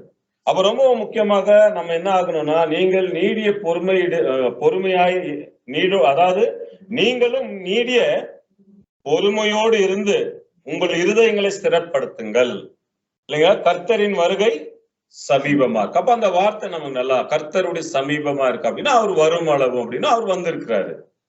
அப்ப ரொம்ப முக்கியமாக நம்முடைய ஆண்டவராக இயேசு கிறிஸ்து அவர் ஒரு காலப்பகுதி வரைக்கும் என்னங்க திருச்சபையின் பிள்ளைகளை கூட்டி சேர்க்கிற வேலைகளை அவர் செஞ்சிட்டு இருப்பாரு. அந்த காலப்பகுதி எல்லாம் நமக்கு என்ன இருக்குது பாக்குறோம், மேல இருந்து பார்த்துட்டு வரோம். நம்மளுடைய திறமைகளை நம்ம யூஸ் பண்ணணும், நம்முடைய விசுவாசத்துக்கு போராடணும். அடுத்து நம்ம பார்க்கும்போது இந்த உபத்திரவத்துல இல்லைங்களா, அந்த உபத்திரவங்கள் நடக்கணும். அது வரைக்கும் ஆண்டவரை நம்ம நினைவு கூறணும். அதுக்கப்புறம் நம்ம பார்க்கும்போது நம்ம ரொம்ப நீடிய பொறுமையா நம்ம இருதயத்துல என்ன பண்ணோம் அதுக்கு. இப்ப இந்த பொறுமை அப்படின்னு சொல்லும் போது அன்பான சகோதரர்களே சகோதரிகளே, யாக்கோபுல நம்ம படிக்கிறோம் இல்லைங்களா 5:8, அதுல கொஞ்சம் மேல 3வது வசனத்துல இருந்து படிங்க. யாருக்கு சொல்றாரு பாருங்க. யாக்கோபு 5ஆம் அதிகாரம் 3ஆம் வசனம். உங்கள் பொன்னும் வெள்ளியும் துரு பிடித்தது, அவைகளில் உள்ள துரு உங்களுக்கு விரோதமாக சாட்சியா இருந்து. மேல் 3 இல்லைங்க, சாரி 6 7 வாசிங்க. 7 இப்படி இருக்க சகோதரரே, கர்த்தர் வருமளவும் நீடிய பொறுமையா இருங்கள். கர்த்தர் வருமளவு அவர் வந்திருக்கிறாரு, ஏன் நம்ம பொறுமையா இருக்கணும்னு கேள்வி கேட்க கூடாது. ரொம்ப பேர் அப்படிதான் கேட்கறது, நம்ம எதுக்கு வந்துட்டார்ல எதுக்கு பொறுமையா இருக்கணும் அப்படின்ற மாதிரி இல்ல. நமக்கு அதான் முதலே சொல்லிட்டோம், திருச்சபையின் பிள்ளைகள் என்ன ஆகணும், செலக்ட் ஆகுற வரைக்கும் இத மறுநாள் நினைவு கூறணும் இல்லைங்களா. அவர் எப்படி பொறுமையா சகிச்சாரோ தேவனுடைய பிள்ளைகளாக கூட என்ன பண்ணியாகணும், பொறுமையா இருக்கணும். அப்ப பொறுமை ரொம்ப முக்கியம் இல்லைங்களா. பொறுமைக்கும் பெருமைக்கும் வித்தியாசம் இருக்கு இல்லைங்களா. நம்ம ஏற்கனவே படிச்சிருக்கிறோம். பெருமை உள்ளவருக்கு எதிர்த்து நிற்கிறார் தேவன், பொறுமை உள்ளவருக்கு என்ன பண்ணுவாரு, கிருபையை காட்டுவார். அப்போ ரொம்ப முக்கியமாக நமக்கு இந்த ஒரு மெமோரியல் டைம்ல அடிக்கடி நமக்கு பொறுமையை எடுக்கக்கூடிய சூழ்நிலைகள் அதிகமா இருக்கும் அன்பான சகோதர சகோதரி. பொறுமை எடுக்கக்கூடிய ஒரு சூழ்நிலைகள் நமக்கு அதிகமா இருக்கும். அந்த ஒரு சூழலுக்குள்ள நம்ம கடந்து போவதற்கு அதிகமாக வாய்ப்பு இருக்குது இல்லைங்களா. ஏன்னா சாத்தானுடைய கிரியை கெட்டுப்போன தூதர்கள் மூலமாக அநேக பொறுமையை எடுக்கக்கூடிய சூழ்நிலைகள் வரும். இப்போ இந்த ஒரு மெமோரியல் டைம்ல ரொம்ப முக்கியம் தேவனுடைய பிள்ளைகள். அதான் நம்ம அவர் வரும் அளவு அப்படின்னு வந்திருக்கிறாரு. வந்திருக்கும் போது இந்த ஒரு காலப்பகுதியில மெமோரியல் டைம்ல ரொம்ப முக்கியமாக தேவனுடைய பிள்ளைகள் மரண நாளத்தை நினை கூறக்கூடிய பிள்ளைகளுக்கு ஒரு பெரிய டெஸ்ட்ங்க, பொறுமையை டெஸ்ட் பண்ணிக்கக்கூடிய ஒரு சூழ்நிலைகள், சிந்தனை, சொல், செயல் எல்லா இடங்கள்லயும் நம்ம என்ன ஆகிறதுக்கு வாய்ப்பு இருக்குது, பொறுமையை எழுந்து போறதுக்கு சான்சஸ் இருக்கு அன்பான சகோதரர். வசனம் வாசிக்கலாம் பாருங்க. அது அப்படியே 7 வாசித்தீங்களா ஃபர்ஸ்ட், அப்புறம் வாசிங்க. யாக்கோபு 5ஆம் அதிகாரம் 8ஆம் வசனம். நீங்களும் நீடிய பொறுமையோடு இருந்து உங்கள் இருதயங்களை ஸ்திரப்படுத்துங்கள், கர்த்தரின் வருகை சமீபமாய் இருக்கிறது. சகோதரரே, நீங்கள் நியாயம் தீர்க்கப்படாதபடிக்கு ஒருவருக்கொருவர் விரோதமாய் முறையிடாதிருங்கள். பாருங்க, எப்போ பொறுமை எழுக்கும் போதுதான் நமக்கு என்ன வரும், முறையிடக்கூடிய வரும் இல்லைங்களா. ஒருவருக்கு விரோதமாக பொறுமை எழுந்துட்டோம்னா ஒருவருக்கு ஒருவர் என்ன ஆயிடுவோம், விரோதமாக செயல்படுவோம். இதோ நியாயாதிபதி வாசற்படியில் நிற்கிறார். அப்ப ரொம்ப முக்கியமாக பொறுமை எதற்காக அப்படின்னு சொல்லும் போது, அன்பான தேவனுடைய பிள்ளைகளுக்கு பொறுமை எழுந்துட்டோம்னா நம்ம விரோதத்துக்குள்ள போயிடுவோம், விரோதமான செயல்பாடுக்குள்ள கடந்து வந்துருவோம். அன்பான சகோதர சகோதரிகளே, அததான் இங்க நம்ம பார்க்கும்போது நீங்க நீடிய பொறுமையா இருங்க. முடிச்சிருக்கீங்க சிஸ்டர் அந்த வசனம். நீங்களும் நீடிய பொறுமையோடு இருந்து உங்கள் இருதயங்களை ஸ்திரப்படுத்துங்கள், கர்த்தரின் வருகை சமீபமாய் இருக்கிறது. அடுத்தது சகோதரரே, நீங்கள் நியாய தீர்ப்பு அதுக்கு அடுத்த வசனம் படிங்க. என் சகோதரரே, கர்த்தருடைய நாமத்தினாலே பேசின தீர்க்கதரிசிகளை துன்பப்படுத்தலுக்கும் நீடிய பொறுமைக்கும் திருஷ்டாந்தமாக வைத்துக் கொள்ளுங்கள். பாத்தீங்களா, அதெல்லாம் திருஷ்டாந்தங்களாக நீங்க வைத்துக் கொள்ளுங்கள். அப்போ ஏற்கனவே அநேக விஷயங்கள் திருஷ்டாந்தங்களாக நமக்கு சொல்லப்பட்டிருக்குது. டைப் அண்ட் ஆன்டி டைப்ல நம்ம பாக்குறோம். அப்ப ரொம்ப முக்கியமாக நமக்கு இந்த ஒரு எத்தனையாவது பாயிண்ட் பார்த்துட்டு இருக்கிறோம், 4வது பாயிண்ட் நம்ம பார்த்துட்டு இருக்கோம். அவர் வரும் அளவும் மரணத்தை நினைவு கூறுது அப்படின்னா நம்ம பாக்குறோம். இங்க ரொம்ப என்னங்களா பொறுமையோட நம்ம இருக்கணும். அடுத்தது we wait for crown of righteous அப்படின்றார். அதாவது until he come, அதாவது நமக்கு கொடுக்கக்கூடிய நீதியின் கிரீடம். அது வரைக்கும் சொல்றாரு அழகா 2 தீமோத்தில 4:8 வசனம் வாசிக்கலாம். அன்பான சகோதரர்களே சகோதரிகளே, 2 தீமோத்தி 4ஆம் அதிகாரம் 8ஆம் வசனம். இது முதல் நீதியின் கிரீடம் எனக்காக வைக்கப்பட்டிருக்கிறது, நீதியுள்ள நியாயாதிபதியாகிய கர்த்தர் அந்நாளிலே அதை எனக்கு தந்தருளுவார். எனக்கு மாத்திரமல்ல, அவர் பிரசன்னமாகுதலை விரும்பும் யாவருக்கும் அதை தந்தருளுவார். பாத்தீங்களா, அந்த பிரசன்னமாகும் விரும்புதல், அதாவது until he come அப்படின்னா அவர் பிரசன்னத்தை யார் விசுவாசிக்கிறாங்க, அவர் வந்திருக்கிறது இல்லைங்களா. அப்போ இந்த கால பகுதி வரைக்கும் நம்ம என்ன பண்ணியாகணும், நம்ம கிரீடத்தை பெற வரைக்கும் அவருடைய மரண நாளை நம்ம என்ன பண்ணியாகணும், நினைவு கூறணும். அப்ப ரொம்ப முக்கியமாக இந்த ஒரு நீதியின் கிரீடம், இதை இன்னும் நம்ம பார்க்கும்போது அடுத்த பாயிண்ட்டுக்குள்ளே நம்ம போயிடலாம். இது அப்படியே சேர்த்து we wait for the crown of glory அடுத்த பாயிண்ட்ல அவர் சொல்றாரு. வாசிக்கலாம் பாருங்க அந்த வசனத்தை. 1 பேதுரு 5ஆம் அதிகாரம் 4வது வசனத்துல நம்ம வாசிக்கலாம். அன்பான சகோதர சகோதரிகளே, 1 பேதுரு 5ஆம் அதிகாரம் 4ஆம் வசனம். அப்படி செய்தால் பிரதான மேய்ப்பர் வெளிப்படும் போது மகிமையுள்ள வாடாத கிரீடத்தை பெறுவீர்கள். பாத்தீங்களா, அப்படி நம்ம செஞ்சோம்னா அதாவது வாடாத மகிமை உள்ள கிரீடத்தை பெறும். அப்போ இந்த கிரீடம் நமக்கு அதாவது குளோரிஃபை இல்லைங்களா, சபை குளோரிஃபை ஆகக்கூடிய விஷயங்கள். அப்போ until he come அப்படின்னு சொல்லும் போது சபை என்னாகணும், அவரவர்களுக்கு சபையாக அழைக்கப்பட்ட அவரவர்களுக்கு இல்லைங்களா ரொம்ப அழகாக அந்த தி கிரவுன் ஆஃப் குளோரிஃபை. சோ இந்த விஷயத்த கொடுக்கிற வரைக்கும் நம்ம ஆண்டவராக இயேசு கிறிஸ்துடைய மரண நாளை என்ன பண்ணியாகணும், நம்ம நினைவு கூர்ந்து ஆகணும். இதுதான் பாயிண்ட், சின்ன சின்ன பாயிண்ட் தான். இதை ரொம்ப மைன்யூட்டா நம்ம கவனிக்கணும். அப்ப அவர் வந்துட்டாரு எதுக்கு அப்படின்றது இல்லை, பார்க்கலாம். நம்ம இன்னும் 2-3 பாயிண்ட் பார்த்துட்டு நம்ம முடிக்கலாம். அப்ப அடுத்த பாயிண்ட்ல நம்ம அந்த 3வது வசனத்துல வாசிங்க. அப்படி செய்தால் எப்படி செய்தால் 3வது வசனத்துல வாசிக்கலாம் பாருங்க. 1 பேதுரு 5ஆம் அதிகாரம் 3ஆம் வசனம். சுதந்திரத்தை இருமாப்பாய் ஆளுகிறவர்களாக அல்ல. பாத்தீங்களா, சுதந்திரத்தை இருமாப்பால ஆளுகிறவர் அல்ல, மந்தைக்கு மாதிரிகளாகவும் மந்தைக்கு மாதிரிகளாகவும் கண்காணிப்பு செய்யுங்கள். அப்ப ரொம்ப முக்கியமாக தேவனுடைய பிள்ளைகளுக்கு அதான் சொல்றாரு. அதை சொல்லிட்டு தான் அவர் என்ன சொல்றாரு, அப்படி செய்தால் பிரதான மேய்ப்பர் வெளிப்படும் போது மகிமையுள்ள வாடாத கிரீடத்தை பெறுவீர்கள். அப்ப ரொம்ப முக்கியமாக அந்த ஒரு குளோரிபிகேஷன்ஸ் தேவன் நமக்கு நினைவு கூட்டுறத பாக்குறோம். அப்ப நம்முடைய ஆண்டவராக இயேசு கிறிஸ்து மரண நாளை நினைவு கூறுனா இந்த காரியங்கள் நடக்கிற வரைக்கும் இதை நம்ம என்ன பண்ணிட்டு இருக்கணும், செய்ய வேண்டியவர்களா இருக்கிறோம். அடுத்து பாத்தீங்கன்னா நம்முடைய அந்த எதுக்காக நம்ம காத்திருக்கணும் அப்படின்னு பாத்தீங்கன்னா we wait for the reunion, அதாவது மறுபடியும் எல்லாரையும் கூட்டி சேர்க்கிற ஒரு ப்ராசஸ். அது வரைக்கும் இந்த மரண நாளை நம்ம நினைவு கூறணுமா. வாசிக்கலாம் 1 தெசலோனிக்கர் 4ஆம் அதிகாரம் 13-18 வசனங்களை நீங்க வாசித்துக்கங்க. 1 தெசலோனிக்கர் 4ஆம் அதிகாரம் 13 வசனங்கள். அன்றியும் சகோதரரே, நித்திரை அடைந்தவர்கள் நிமித்தம் நீங்கள் நம்பிக்கையற்றவர்களாக மற்றவர்களைப் போல துக்கித்து அறிவில்லாதிருக்க எனக்கு மனதில்லை. இயேசுவானவர் மரித்து பின்பு எழுந்தார் என்று விசுவாசிக்கிறோமே. அப்படியே இயேசுவுக்குள் நித்திரை அடைந்தவர்களையும் தேவன் அவரோடு கூட கொண்டு வருவார். கர்த்தருடைய வார்த்தையை முன்னிட்டு நாங்கள் உங்களுக்கு சொல்லுகிறதாவது, கர்த்தருடைய வருகை மட்டும் உயிரோடு இருக்கும் நாம் நித்திரை அடைந்தவர்களுக்கு முந்திக் கொள்வதில்லை. ஏனெனில் கர்த்தர் தாமே ஆரவாரத்தோடும் பிரதான தூதனுடைய சத்தத்தோடும் தேவ எக்காலத்தோடும் வானத்திலிருந்து இறங்கி வருவார். அப்பொழுது கிறிஸ்துவுக்குள் மரித்தவர்கள் முதலாவது எழுந்திருப்பார்கள். பின்பு உயிரோடு இருக்கும் நாமும் கர்த்தருக்கு எதிர்கொண்டு போக மேகங்கள் மேல் அவர்களோடு கூட ஆகாயத்தில் எடுத்துக் கொள்ளப்பட்டு இவ்விதமா எப்பொழுதும் கர்த்தருடனே கூட இருப்போம். பாத்தீங்க, அப்ப ரொம்ப முக்கியமாக அந்த ரீயூனியன் இல்லைங்களா, கேதர், அதாவது ரொம்ப முக்கியமாக இந்த ஒரு ப்ராசஸ் நடக்கிற வரைக்கும் நம்ம ஆண்டவராகிய இயேசு கிறிஸ்து மரண நாளை நம்ம என்ன பண்ணோம், நினைவு கூற வேண்டியவர்களா இருக்கிறோம். அப்ப இதெல்லாம் நம்முடைய வேதத்துல ரொம்ப முக்கியமாக. அடுத்த லாஸ்டா ஒரு பாயிண்ட் பார்க்கும்போது, நம்முடைய ஆண்டவராக இயேசு கிறிஸ்து மரண நாளை எப்போ அடுத்த பாயிண்ட்ல நினைவு கூறும் பொழுது சாத்தானை கட்டக்கூடிய ஒரு ப்ராசஸ். அடுத்த பாயிண்ட் அதான், we wait for Satan to be bound.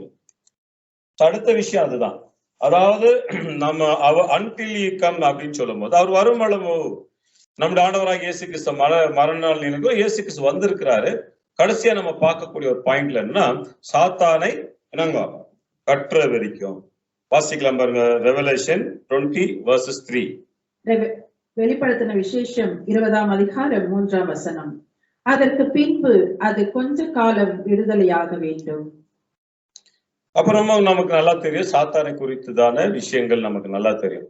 அப்போ அவருக்கு கட்டக்கூடிய ஒரு ப்ராசஸ் இருக்குது. உடனே அப்படியே ஒரு கயிறு போட்டு கட்டுறதுல அதுக்கு ஒரு டைம் பீரியட் இருக்குது இல்லைங்களா. ஒவ்வொரு அவங்களுடைய சேட்டனுடைய எல்லா விதமான கிரியைகளை என்ன பண்ணணும், சாத்தானும் கெட்டுப்போன தூதர்களும் இல்லைங்களா, இந்த அரசியல், சமுதாயம், பொருளாதாரம், மதம் இவைகளெல்லாம் அவனுடைய டிபார்ட்மெண்ட்ல இருக்கிறதுனால அவனுடைய செயல்பாடுகளை கொஞ்சம் கொஞ்சமா என்ன பண்ணுவார் கர்த்தர் இயேசு. அப்படியே ஆஃப்டர் 1874 நம்ம படிக்கிறோம். இதெல்லாம் நம்ம அவர் என்ன பண்ணிட்டு இருக்கிறாருன்றது இந்த விஷயங்கள்லாம் தெரியும். அப்போ இந்த நம்முடைய ஆண்டவராக இயேசு கிறிஸ்து மரண நாளை நம்ம எப்ப வரைக்கும் நினைவு கூறணும்னா, சாத்தானை முழுமையாக கட்டக்கூடிய ஒரு ப்ராசஸ் வரைக்கும் என்ன பண்ணியாகணும், இந்த ஒரு வேலை நடக்கும். அதனாலதான் நம்ம ஃபர்ஸ்ட் பார்த்தோம், until he come அப்படின்னும் போது, வரும் அளவு அப்படின்னும் போது நமக்கு மறுபடியும் அதே கேள்விதான். இப்ப நம்ம 8 பாயிண்ட் பார்த்தோம். அப்போ அதுதான் அடுத்த கேள்வி. ஃபர்ஸ்ட்ல பாருங்க, ஒரு சிலர் எல்லாம் வரல, லேட்டா வந்தீங்க. அப்போ வரும் அளவும் இயேசு கிறிஸ்து வந்துட்டார்ல, எதுக்கு இதெல்லாம் நம்ம நினைவு கூறணும் அப்படின்னும் போது நமக்கு நல்லா தெரியணும், திருச்சபையின் பிள்ளைகள் என்னாகணும், இந்த அழைப்புக்குள்ள இந்த திருச்சபையின் பிள்ளைகள் மொத்தமா என்னாகணும், தேவனுடைய அந்த ஒரு ராஜ்யத்துல மகிமை அடையணும் சபை. அது வரைக்கும் இயேசு கிறிஸ்து வந்துட்டாரு, இது நினைவு கூறக்கூடாதுன்றது, அவர் மரண நாள் நினைவு கூறக்கூடாதுன்றது அர்த்தம் அல்ல. அவர் வந்திருக்கிறாரு, திருச்சபையின் பிள்ளைகள் முழுமையாக என்னாகணும், அந்த சபை என்னாகணும், அந்த முழுமை அடைகிற வரைக்கும் இந்த விஷயத்த இந்த கேப்ல தான் என்னெல்லாம் செஞ்சோன்றது பார்க்கும்போது, ஃபர்ஸ்ட் நமக்கு இருக்கக்கூடிய திறமைகளை நம்ம என்ன பண்ணோம், யூஸ் பண்ணணும். ரெண்டாவது, விசுவாசத்துல நல்ல போராட்டத்தை போராடணும். மூன்றாவது, இந்த இல்லைங்களா ஒரு மிகப்பெரிய ஜட்ஜ்மெண்ட் ட்ரிபுலேஷன் இருக்குது. அந்த ஒரு உபத்திரவ காலத்துல நம்ம என்ன ஆகணும், அங்க இருக்கணும். இருந்து அந்த விஷயங்கள் எல்லாம் தேவன் எப்படி நடத்திட்டு இருக்கிறாரு, அந்த ஜட்ஜ்மெண்ட் நம்ம பார்க்கணும். அடுத்து நம்ம என்ன பார்க்கிறோம், பொறுமையா இருக்கணும் இல்லைங்களா. அவர் வந்திருக்கிறார், until he come போது அவர் இன்னும் வரலன்றது அர்த்தம் இல்லை, அதுக்குதான் நம்ம பார்த்துட்டு இருக்கிறோம். அப்போ அடுத்து அந்த கிரவுன் ஆஃப் ரைச்சியஸ்னஸ் நமக்கு கொடுக்கிறார், நீதியின் கிரீடம் நமக்கு கொடுக்கிறாரு. அடுத்து குளோரிபிகேஷன் அந்த கிரவுன் இல்லைங்களா. அடுத்து தான் நம்ம பார்த்தோம், எல்லாத்தையும் என்ன பண்றாரு, சேர்க்க போறாரு. அடுத்து சாத்தான் என்ன பண்றாரு, இதெல்லாம் இங்க இன்பிட்வீன்ல நடக்குது. எது, சபை முடிகிற வரைக்கும் நம்முடைய ஆண்டவராக இயேசு கிறிஸ்துடைய மரண நாளை நம்ம என்ன பண்ணியாகணும், நினைவு கூறணும்.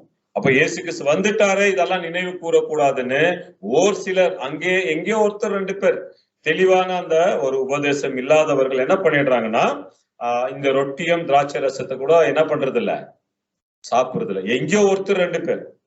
அந்த மாதிரி சில போதனைகள் இருக்குது. ஆனா நமக்கு ரொம்ப தெளிவா நம்முடைய நினைவு கூர்ந்த தியானங்கள்ல இன்னும் இதை பத்தி அதிகமா இருக்கு. நமக்கு நேரம் கம்மியா இருக்கிறதுனால நம்ம என்ன பண்றோம், இந்த ஒரு 8 பாயிண்ட் நம்ம மைண்ட்ல என்ன பண்ணி வச்சுக்கணும். அதான் நம்ம அந்த ரீப்ரின்ஸ் 3652ல நம்ம பார்க்கிறோம் அன்பான சகோதர சகோதரிகளே. அப்ப ரொம்ப முக்கியமாக நம்ம பார்க்கக்கூடிய ஒரு விஷயம் என்னன்னா, அன்டில் ஈ கம் அப்படின்னும் போது அவர் வரும் அளவு அவர் மரணத்தை நினைவு கூறணும் அப்படின்னு சொல்லும் போது ரொம்ப முக்கியமாக அன்டில் இஸ் கம்மிங் அப்படின்னு சொல்ற வார்த்தை நமக்கு நல்லா தெரியும். பொரோஷியா அவர் ஆல்ரெடி என்ன இருக்கிறாரு, வந்திருக்கிறாரு. அப்ப திருச்சபையின் பிள்ளைகள் என்ன ஆகணும், முடிவடையணும். அது வரைக்கும் நம்முடைய ஆண்டவராக இயேசு கிறிஸ்தை மரண நாளை நம்ம நினைவு கூறணும். இன்னொரு விஷயத்த நம்ம பார்க்கும்போது ஒரே ஒரு பாயிண்ட்ல நம்ம என்ன முடிக்கலாம். அப்போ ரொம்ப முக்கியமாக நம்முடைய வாழ்க்கையில நம்முடைய ஆண்டவராக இயேசு கிறிஸ்து மரண நாளை நினைவு கூறனா அவர் துக்கப்பட்டாரு, கஷ்டப்பட்டாரு, பாடுபட்டாரு, இப்படியே நம்ம சொல்லிங்கிறது இல்ல. அவருக்கு ஏன் பாடுகள் கஷ்டங்கள் வந்தது, அவருக்கு ஏன் பாடுகள் கஷ்டங்கள் வந்தது, ஏன் அவருக்கு பாடுகள் கஷ்டங்கள் வந்தது அப்படின்னா ஒரு சின்னம் அவருக்கு கொடுத்தாங்க. என்ன சின்னம்? சிம்பிள், மெனி சிம்பிள்ஸ் இருக்குது. அதுல அவருக்கு என்ன சின்னம் கொடுத்தாங்க? அவமான சின்னம் எது? சிலுவை, இல்லைங்களா? நம்ம ஏற்கனவே பாக்குறோம் சில பாடத்துல அவமான சின்னத்தை பார்க்கறோம். பாருங்க, லாஸ்ட் கூட அந்த பாயிண்ட் ஒரு பிரதர் கூட பேசினார். அதுல எத்தனை பேர் நீங்க வந்தீங்கன்னு தெரியல. அவருக்கு எதற்காக அவமான சின்னம், எதற்காக கொடுத்தாங்க? யாரால அந்த அவமான சின்னம்? நம்மளால. இன்னும் தெளிவா சொல்லணும்னா யாரால? அவராலையா? பிரதர் நடராஜ் ஆலையா? ஆதாமால, இல்லைங்களா? அப்போ நம்ம அன்னைக்கு ஒரு பாடத்துல பார்க்கும்போது கூட நம்முடைய அந்த அந்த பாயிண்ட பிரதர் டச் பண்ணாரு. என்னென்ன பாயிண்ட் அப்படின்னு பார்க்கும்போது, அதாவது நம்முடைய ஆண்டவராக இயேசு கிறிஸ்து எதற்காக காயப்பட்டார்? நமக்காக அப்படின்னும் போது அடுத்து நம்ம எங்கிருந்து பார்க்கிறோம்? ஆதாம் கிட்ட. இப்ப ஆதாம் தேவனுடைய அந்த பிரசன்ஸ பார்க்க முடியல, இல்லைங்களா? தேவனுடைய மகிமையை பார்க்க முடியாததுக்கு காரணம் என்ன? அந்த பாவம். எங்க ஒளிஞ்சுக்கினாங்க அவங்க? அந்த மரம் என்ன? பாவம். அந்த மரம் என்ன? பாவம். அப்ப பாவம் முன்னால இருக்கிறதுனால தேவனுடைய பிரசன்ஸ் என்ன பண்ண முடியல, அவங்க பார்க்க முடியல. அதெல்லாம் நம்முடைய ஆண்டவராக இயேசு கிறிஸ்துக்கு சிலுவை மரணம் முன்னால இருந்துச்சா பின்னால இருந்துச்சா? பின்னால இருந்துச்சு, பாத்தீங்களா? அப்ப தேவனுடைய பிரசன்ஸ் என்ன பண்ண முடியும் அவரால? அப்ப பாருங்க, அந்த பாவமான மரம் அதுக்கு பின்னால ஒளிஞ்சுக்கிறாங்க. அதனால தேவனுடைய பிரசன்ஸ் என்ன பண்ண முடியல, தெரியல. அப்போ நம்முடைய ஆண்டவராக இயேசு கிறிஸ்து சிலுவை பின்னால வச்சிருந்த காரணம் என்னன்னா, ஆண்டவராக இயேசு கிறிஸ்து இந்த ஜீவியம், அந்த பாடு நிறைஞ்ச ஜீவியம், இல்லைங்களா? அந்த ஒரு அவமானமான சின்னம் சிலுவை. அந்த சிலுவை என்ன? பாவ மரம். அது எங்க இருந்தது? பின்னால இருந்தது. இதுல இன்னொரு பாயிண்ட் ஆஃப் வியூல நம்ம பார்க்கும்போது அன்பான சகோதர சகோதரிகளே, அந்த மரம் பின்னால இருக்குது. அந்த மரத்துல இவர் என்ன இருக்கிறாரு? மரத்துல என்ன இருக்கிறாருன்னா பிக்ஸ் பண்ணிட்டு இருக்கிறாங்க. அப்ப பாவம் அவருடைய முதுகு பின்னால இருக்குது. அந்த பாவத்தினால அவருக்கு ஃபுல்லா என்ன இருக்குது? காயம் ஏற்படுத்து. ஃபுல்லா அவர் சரீரத்துல என்ன இருக்குது? காயம். புல் காயம் தான் அவருக்கு. தலையில முள்முடி, இல்லைங்களா? கையில ஆணிகள் பாய்ந்து, கால்கள்ல பாய்ந்து, ரத்தங்கள் என்ன ஆயிட்டுக்குதுங்க, இல்லைங்களா? ரத்தம் என்ன ஆயிட்டுக்குதுங்க, ஃபுல்லா தலையில இருந்து கால் வரைக்கும் என்ன ஆயிட்டுக்குதுங்க, ரத்த காயமாக காணப்படுது. அப்போ பாவம் என்ற மரம் அவர் என்ன பண்றாருன்னா பின்னால நம்முடைய அக்கிரமங்கள், மீறுதல்கள், பாவங்கள் இவைகளை அவர் சுமக்கிறாரு. ஆனா எப்படி சுமக்கிறார் பாத்தீங்கன்னா, முதுகுக்கு பின்னால். இப்ப கூட நம்ம யோசிச்சு பார்க்கலாம், நம்முடைய அக்கிரமங்கள், பாவங்களை என்ன பண்ணிட்டாருங்க அவரு? முதுகுக்கு பின்னால போட்டாருன்னு வசனம் எல்லாம் படிக்கிறோம், பாத்தீங்களா? யோசித்து பாருங்க. அப்போ நம்முடைய ஆண்டவராக இயேசு கிறிஸ்து முதலாம் வருகையில வந்தாரு, சில போதனைகளை சொல்லிட்டு போனாரு. அதனால அவர் பட்ட கஷ்டங்கள், பாடுகள் எல்லாமே.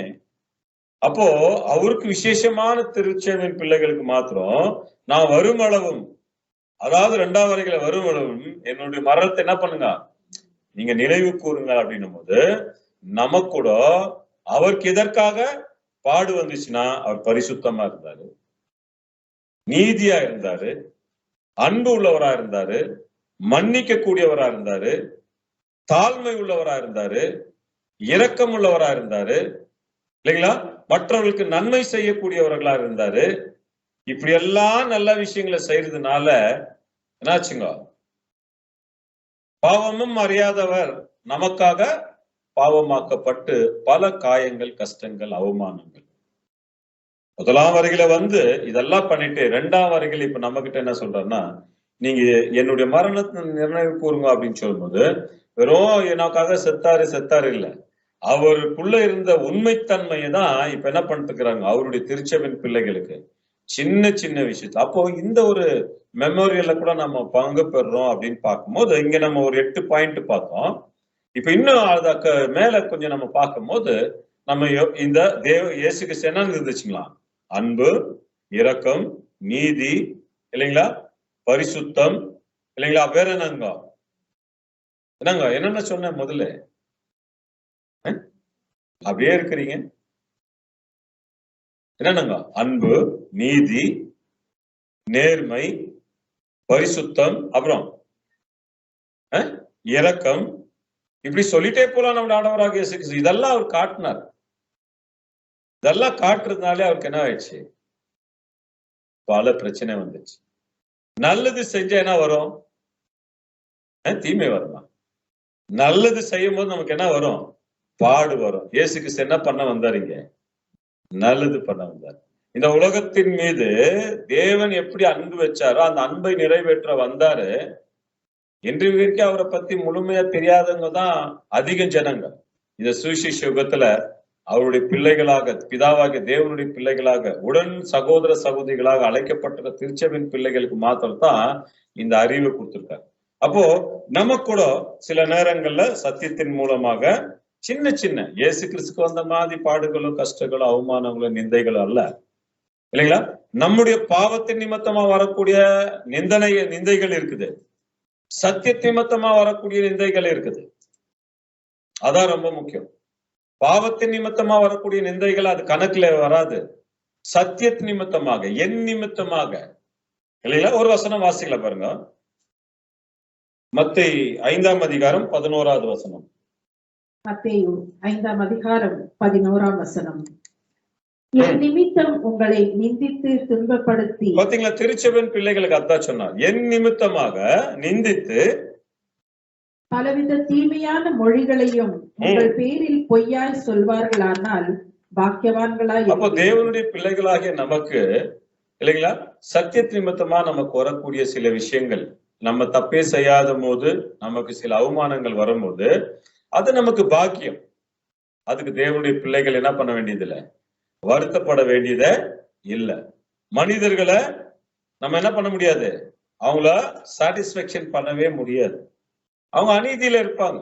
அநீதியானவங்க நம்ம என்ன பண்ணுவாங்க, நம்மளை பத்தி தப்பா பேசுவாங்க, நம்மளை பத்தி தப்பான எண்ணம் கொண்டிருப்பாங்க. அதுக்குதான் சொல்றாங்க என் நிமித்தமாக. அப்ப நம்ம ரொம்ப முக்கியமாக நம்மளுடைய எண்ணங்கள் கிறிஸ்து நிமித்தமாக இருக்கும் போது பலவிதமான தீமைகளினால பொய்யாய், இது இயேசு கிறிஸ்துடைய வாழ்க்கையில நடந்தது. அவருக்கு ஒரு பாவம் இல்ல. அவரை இப்படிதான் காட்டினாங்க. அவர் என்ன பண்ணாரு, தேவனுடைய பிரசன்ஸ், தேவனுடைய அந்த ஒரு பிரசன்ஸ்ல அவர் இருந்தார். அப்போ என் நிமித்தமாக யார் இந்த வருடத்துல கூட அநேக சகோதர சகோதரியுடைய வாழ்க்கையில பல போராட்டங்கள் இருந்துட்டே இருக்கும் சத்திய நிமித்தமாக. அப்ப அந்த சத்திய நிமித்தமாக போராடும் பொழுது தேவன் நமக்கு என்ன பண்றாருன்னா, நீங்கெல்லாம் பாக்கியவான் பாக்கியவதின்றார். நீங்க பாக்கியவான் பாக்கியவதி. அப்ப சிலுவை சின்னம், இல்லைங்களா, இயேசு கிறிஸ்து சுமந்தார். நமக்கு வரக்கூடிய பாடுகள் இயேசு கிறிஸ்து சுமந்த பாடுகளுக்கு முன்பாக கம்பேர் பண்ணவே முடியாது. அதனால நமக்கும் வரக்கூடிய சில கஷ்டங்கள், துன்பங்கள்ல சோர்ந்து போகாம கிருபாசன அண்டைக்கு நம்ம தைரியமா என்ன பண்ணியாகணும், ஜெபத்தோடு தேவனுடைய பிள்ளைகளுக்கு முக்கியமாக இந்த காலத்துல அதிகமா நம்ம தேவனோடு உருவாடக்கூடிய விஷயங்கள், இல்லைங்களா, பரிசுத்தமா வாழ்வதற்கும் தேவன்கிட்ட ஜெபம் பண்ணணும். பரிசுத்தமா வாழ்றதுன்னா எப்படிங்க, சத்தியங்களை கேட்கறதுக்கே நமக்கு தேவன்கிட்ட இந்த கிருபை வாங்கி தான் கேட்க முடியும். இல்லைங்களா? எல்லாமே தேவன் கிட்ட இருந்து நல்லது செய்யணும்னா தேவன்கிட்ட பிரேயர்ல கேட்டு வாங்கணும். அதிக கிருபை தேவையா இருக்கு. இதான் நமக்கு இந்த காலத்துல இன்னும் அதிக கிருபை நமக்கு தேவை. அந்த கிருபைகளை பெற்றுதான் நம்ம எல்லா விஷயத்தையும் தேவனுடைய திட்டத்துல நம்ம பங்கை நிறைவேற்ற முடியும். அப்ப மரண நாளை நினைவு கூறணும். அவர் வருமளவும் அவர் வந்துட்டாரு. சபை முடிகிற வரைக்கும் இந்த ப்ராசஸ் நம்ம செய்யணும் போது யார் யாருக்கு எவ்வளவு காலம் இருக்குதோ அவங்களுடைய ஓட்டத்தை முடிகிற வரைக்கும், இல்லைங்களா? கடைசி சபை மக்கள் முடியும் போது அப்போ இதை நினைவு கூறக்கூடிய ப்ராசஸ் நமக்கு தெரிஞ்சிடும் என்ன தேவனுடைய திட்டம். அப்போ இப்ப அவரவர்கள் ஓட்டத்துல ஓடும் பொழுது இன்னும் நம்ம இந்த உலகத்துல என்ன நினைக்கலாம்னா, இயேசு கிறிஸ்து வந்துட்டாரு, நான் இன்னும் இங்கேயே இருக்கிறேனே, நம்ம இன்னும் எங்க போயிடணும் தேவனுடைய சித்தத்தின்படி நம்ம ஓட்டத்தை முடிக்கிறதுக்கு எவ்வளவு பிரயாசப்படுறோம் அதுதான் நம்ம மைண்ட்ல இருக்கு, இல்லைங்களா? சோ அப்ப இன்றைக்கு நம்ம பார்க்கக்கூடிய விஷயங்கள் அதான் அன்பான சகோதரர்கள். 8 பாயிண்ட் பார்த்தோம். அன்டில் ஈ கம், இத எப்ப வரைக்கும் நம்ம மரண நாளை நம்ம நினைவு கூறணும்னா, அப்போ நமக்கு பார்க்கும்போது இயேசு கிறிஸ்து அவருடைய திருச்சபையின் பிள்ளைகள் முடிகிற வரைக்கும் இதை செய்யணும். அந்த வசனங்கள் தான் நம்ம பார்த்தோம். ஒரு 8 வசனங்களை பார்த்தோம், இல்லைங்களா? ரொம்ப முக்கியமாக பார்த்த விஷயங்கள் அதுதான். எது? நம்முடைய திறமைகள், நல்ல விசுவாசத்துல போராட்டம், இந்த உலகத்துக்கு வரக்கூடிய பிரச்சனைகள், அதாவது நியாய தீர்ப்பு, அதுல நம்மளுடைய வாழ்க்கையில 4வது பொறுமையா இருந்து நமக்கு அந்த நீதியின் கிரீடத்தை வாங்கி அப்புறம் மகிமுள்ள வாடாத கிரீடத்தை பெற, இல்லைங்களா? அடுத்து நம்ம பார்க்கும்போது ஒட்டுமொத்த யூனியன் என்னாகணும், கேதர் ஆகணும். தேவனுடைய தெய்வீக திட்டத்துல ஒட்டுமொத்தம் எல்லாரும் என்னாகணும், ஒன்னாகணும். அப்புறம் கடைசியா சாத்தான் கட்டப்படுற வரைக்கும், இல்லைங்களா? இந்த ப்ராசஸ் எல்லாம் நமக்கு அவர் அன்டில் ஈ கம் அப்படின்னு சொல்லும் போது அவர் வருமளவும் இவைகளை நாம் நினைவு கூறக்கூடிய பிள்ளைகளா இருக்கிறோம் அன்பான சகோதர சகோதரி. அதனால மற்றவர்கள் மாதிரி யாரோ ஒருத்தர் 2 பேர் கன்ஃபியூஸ் பண்ணக்கூடியங்க, இயேசு கிறிஸ்து வந்துட்டாரு அதனால இந்த அப்பத்தையும் திராட்சை ரசத்தை நான் சாப்பிடக்கூடாதுன்னு யாருன்னா சொன்னா கவனமா இருங்க. அது நம்முடைய வேதமானவர்களுடைய போதனை அல்ல அன்பான சகோதரர். சோ பொறுமையோடு கேட்ட நம் அனைவரையும் தேவன் தாமே ஆசீர்வதித்து வழி நடத்துவாராக. ஆமென்.